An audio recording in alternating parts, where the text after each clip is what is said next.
So I'm joined here with Nick Vass, Lego designer. Nick, thanks so much for joining me. Look forward to talking to you and getting to know you a bit better. So tell us, how did Nick Vass become the designer working at Lego? Well, as a child, I enjoyed playing with Lego. I had a lot of Lego growing up. Really got into Bionicle for a bit, but then after that, got back into system Lego, building my own stuff, making creations, sharing it online, getting feedback from other people. I would then go to local Lego shows, be inspired by that as well. It just kind of was a process that kind of kept snowballing and doing more and more Lego related stuff.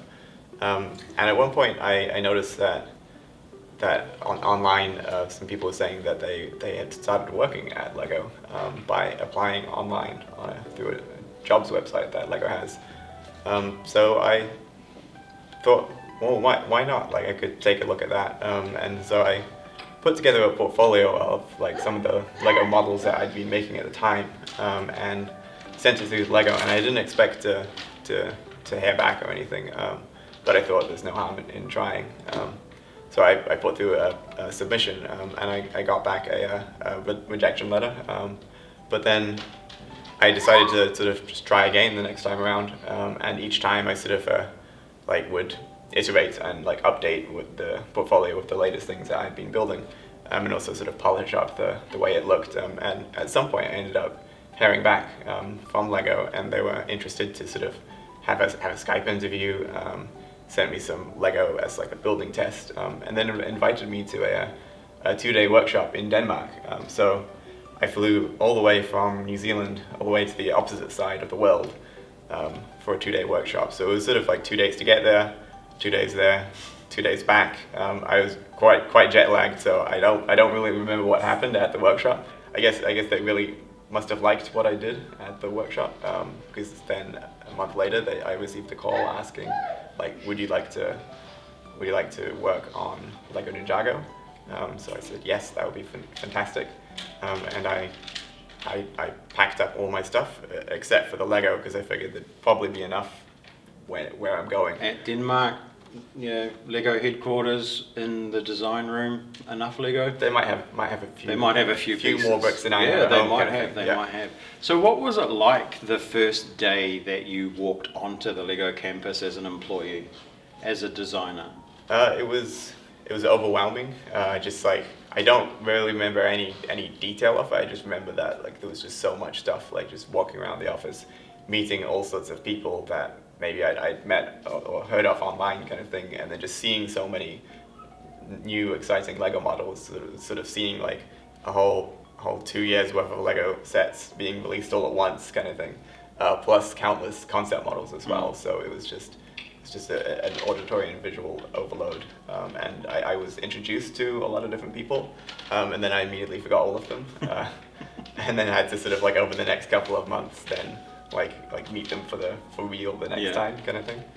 Yeah, must have been. I can't even imagine what it must have been like the first time you walk onto that campus. It would have been amazing. What was the very first set that you worked on, and what was the time frame between starting work as a designer and getting into that first set? Was there a process to getting you into doing the set? Do you just jump straight on in there and start building? So often, sort of when you're starting as a new designer, you might get sort of assigned some smaller sets to cut your teeth on, kind of thing, and go through the whole process and experience all the different steps of the way. But I think I started slightly after the wave of the Anaconda Ninjago sets were being developed, so there were no sets left for me to pick up on. So I started working on concept work for what was going to become the Ghost wave of Ninjago sets. So I sort of had, my task was just making concept models and exploring different directions. So it was a little bit of extra time until I got to start working on a set, but then once I was assigned a set, it was a slightly bigger set. So Master Wu's Dragon was the first Lego set that I worked on. But before that, there was one or two details in some of the Anaconda sets that I was able to offer as suggestions, kind of thing. So I think there's there's like a 202 dish on the titanium dragon's head. That was a suggestion to Adrian Floria's model, and some flames on the sides of the Anaconda Temple, and to the serpent. I think that was suggestions. I guess that were my first like official contributions kind of thing to LEGO sets. And so, what was it like the first time you saw Master Wu's dragon on the shelf in a shop, knowing that that was a set that you had created from start to finish, and you'd seen it for however long that process took, and then all of a sudden here it is for people to buy? What was that like for you? It was pretty special. It was really cool to see that, like, now this is in a box kind of thing.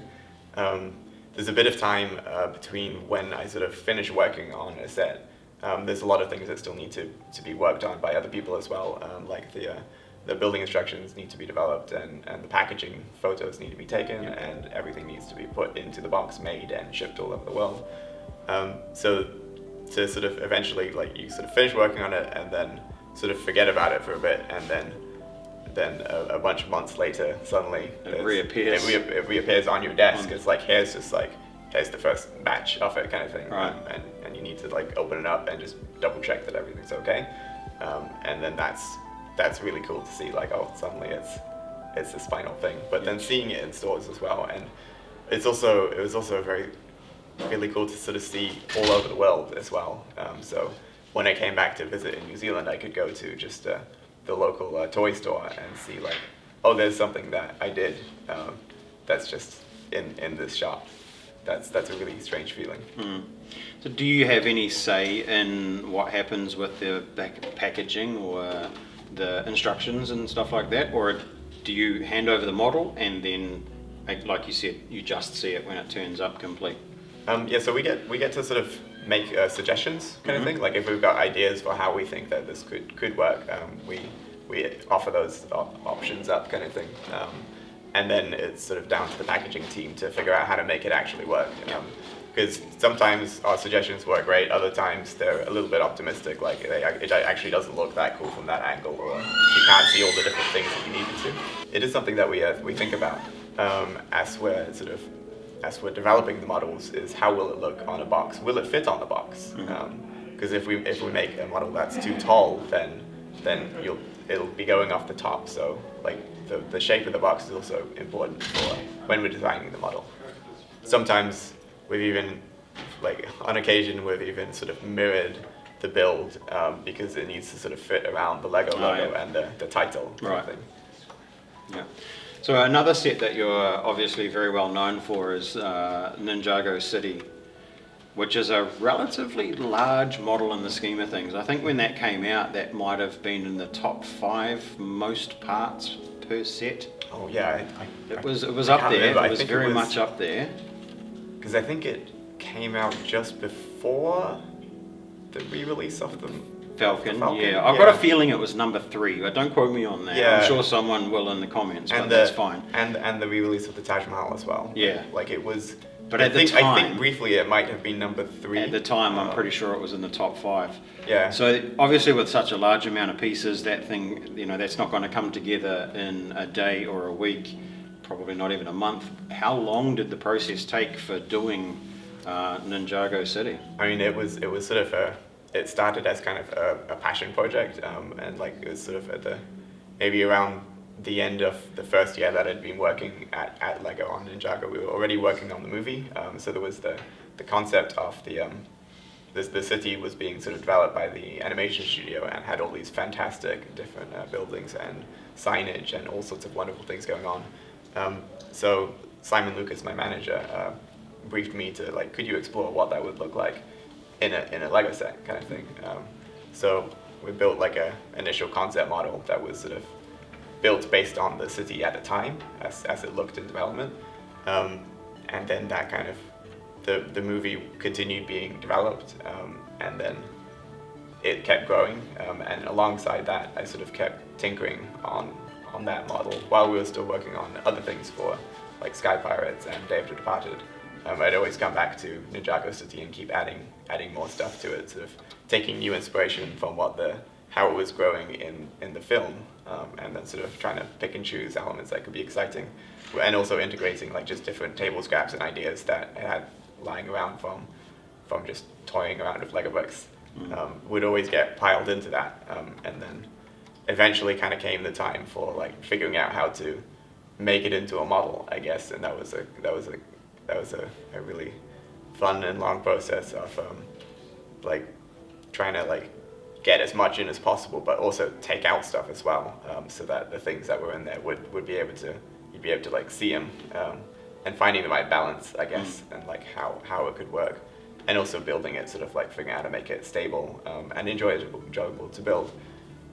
So during development, it sort of at one point it became that we needed 2 designers to be working on it at once. So Chris Stamp kind of like came in as well, to really help complete the model and bring it to life.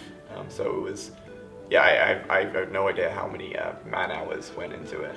It was a gargantuan effort, I think. Did you ever come into work at any point and think, I'm sure I didn't do that? It looks good though, and then later find out that someone else had come in and done something sneaky with your design? Is that something that happens with designers? Do you like kind of go and mess with other people's stuff just to see if they recognise or not? Because I know like we're at a brick show this weekend, and I know that AFOLs like to sneak pieces into other people's models and stuff. Is that something that happens in the design room? I feel like maybe that's been known to happen on occasion. Sometimes. Are you going to stay a bit mum on that one? Sometimes it's it could be quite obvious. Like maybe often if it's somebody's birthday, for instance, this is a fun tradition of covering your colleague's desk with flags. But you could also, we've got a few supplies of mini Santa Clauses, or even just small brick-built ducks that are nice to sort of bring out and just cover the desk with in every visible spot, and also all the like invisible spots as well. So if there's a model that the designer's working on at the time, it will often be filled with many additions that they may not discover for several weeks. Right. Yeah. So, tongue-in-cheek, going to put you on the spot here. Is this how the frog manages to end up in every other Lego set? I don't know. It's possible. I don't usually stay too late in the office, so I don't think I sleepwalk to add those things in. So other designers actually do use frogs in their sets as well? I think that the frog is well loved. It is a well loved piece. By many people across the design organization. So from Ninjago, you went to Lego Movie 2?